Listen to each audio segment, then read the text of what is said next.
नमस्कार। आज हम लोग बेरोज़गारी की चिंता आंकड़ों के साथ समझेंगे, क्योंकि आजकल बेरोज़गारी शब्द बहुत ज़्यादा सुनने में आ रहा है और आए भी क्यों ना, क्योंकि ये शब्द आज के युवाओं को बहुत ज़्यादा परेशान कर रही है। युवाएं परेशान हैं। उन्होंने ईमानदारी से पढ़ाई की, नौकरी की तलाश के लिए तैयारियां भी की, कितने ने तो परीक्षाएं पास भी कर ली और कॉल लेटर का इंतज़ार कर रहे हैं, लेकिन उनकी यही इंतज़ार आज बेरोज़गारी में तब्दील होते जा रहा है। ये मैं नहीं कह रहा हूँ, बल्कि सरकारी आंकड़े बताते हैं। चलिए आज हम आपको अगस्त महीने के सरकारी बेरोज़गारी आंकड़ा बताते हैं।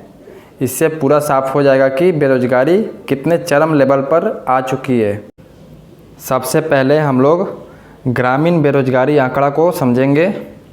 अगस्त महीने में ग्रामीण बेरोज़गारी की दर 7.65% रही, जो कि जुलाई में 6.66% थी। उसी तरीके से पहली तिमाही में देश की जीडीपी की अगर बात करें तो ये -23.9% की गिरावट आई, जो कि अभी तक की सबसे उच्चतम गिरावट है। जीडीपी का सबसे उच्चतम गिरावट है। और अगर जीडीपी नीचे जाता है तो देश में बेरोज़गारी की समस्या तेज़ी से पनपता है। और ये सरकार की ही एक agency centre for monitoring Indian economy यानी सीएमआई के द्वारा जारी बेरोज़गारी के आंकड़े हैं, जो कि ये बताते हैं कि अगस्त में ग्रामीण बेरोज़गारी दर 7.65% रही। उसी तरीके से अगर शहर की बात किया जाए, शहरी बेरोज़गारी आंकड़ा, तो अगस्त महीने में ही शहरी बेरोज़गारी दर 10% के पास रही। उच्चतम स्तर 10% के आसपास रही है। और फॉर्मल सेक्टर में तो इस महीने भारत की बेरोज़गारी दर सबसे बुरे हाल में रहा है। ग्रामीण भी इससे अछूता नहीं है। लगभग यही हाल ग्रामीण क्षेत्र में भी है। वहाँ पे भी उतने ही बेरोज़गारी 7.65% बताएं और शहरों में 10%। अब हम लोग किस राज्य में सबसे ज़्यादा बेरोज़गारी रही इसको समझेंगे। इसी रिपोर्ट के अनुसार, यानी centre for monitoring Indian economy CMI के रिपोर्ट के अनुसार सबसे ज़्यादा बेरोज़गारी वाला राज्य हरियाणा रहा, जहां पर बेरोज़गारी दर 33.5% रही। इसके बाद त्रिपुरा का नंबर आता है, जहां बेरोज़गारी दर 27.9% है। और उसके बाद है फिर राजस्थान और गोवा, जहां पर 17.5% और 16.2% रहा। इस तरीके से और सारे स्टेट्स का लिस्ट है। उन सारे लिस्ट को अगर आप देखना चाहें तो centre for monitoring Indian economy के वेबसाइट पर जाकर आप देख सकते हैं। लिंक डिस्क्रिप्शन बॉक्स में हम दे देंगे। अब हम लोग ये सारे तो ग्रामीण शहरी आंकड़ा समझ लिए। अब हमें समझना होगा कि राष्ट्रीय बेरोज़गारी दर कितना रहा। नेशनल लेवल पर अनएम्प्लॉयमेंट डेटा का क्या हाल है, उसको अब समझते हैं।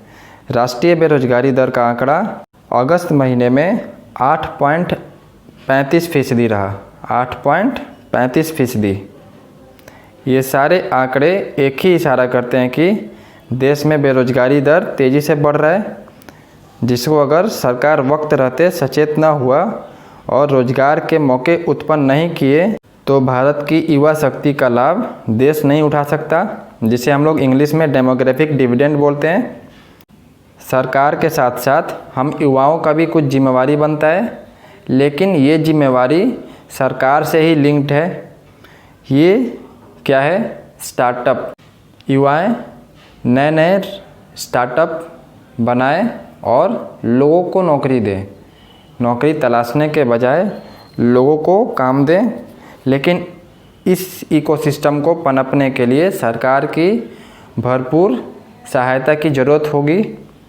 अगर सरकार इस इकोसिस्टम को हमारे देश में पनपाए, अच्छे से सारे इकोसिस्टम को स्टार्टअप के लिए रेडी कराए, तो देश की युवा के पास रोज़गार तलाशने के बजाय रोज़गार देने का मौका ज़्यादा उत्पन्न होगा। स्टार्टअप के लिए इकोसिस्टम क्या चाहिए? आइडियाज़, इन्वेंशन, रिसर्च, इन सब चीज़ों को सरकार को बढ़ावा देना चाहिए। यूनिवर्सिटीज़ में ज़्यादा से ज़्यादा रिसर्च करानी चाहिए, फंडिंग देना चाहिए, ताकि जो युवा नया रोज़गार स्टार्ट करना चाहते हैं वो शुरुआती स्टेज में अगर फेल भी हो तो वो लगातार स्टार्टअप के प्रति बने रहें, वो डीमोटिवेट ना हो जाए। इन सारे यहाँ पर कुछ पॉइंट्स दिए गए हैं जो कि ये बहुत ही इम्पोर्टेंट है स्टार्टअप इकोसिस्टम को देश में पनपाने के लिए, जैसे ideas, invention, research, entrepreneur, startup team member, investor, mentors, advisor, ये सारे बहुत ही इम्पोर्टेंट रोल प्ले करते हैं। इन्वेस्टर्स, मेंटर, एडवाइज़र्स, तो ये सारे चीज़ को अगर सरकार सही से ध्यान दे और देश में स्टार्टअप इकोसिस्टम का अच्छा माहौल तैयार करे तो देश के युवा शक्ति के पास रोज़गार तलाशने के बजाय रोज़गार देने का मौका होगा। इस तरीके से आप लोगों ने देखा कि बेरोज़गारी दर अगस्त महीने में कितनी थी, क्या करना चाहिए और कैसे इसका निपटारा होगा। अगर आपको ये हमारी जानकारी अच्छी लगी हो तो आप ज़्यादा से ज़्यादा शेयर करें और अपनी प्रतिक्रियाएं कमेंट सेक्शन में ज़रूर बताएं कि और सरकार को क्या करनी चाहिए। Thank you. जय हिंद, जय भारत।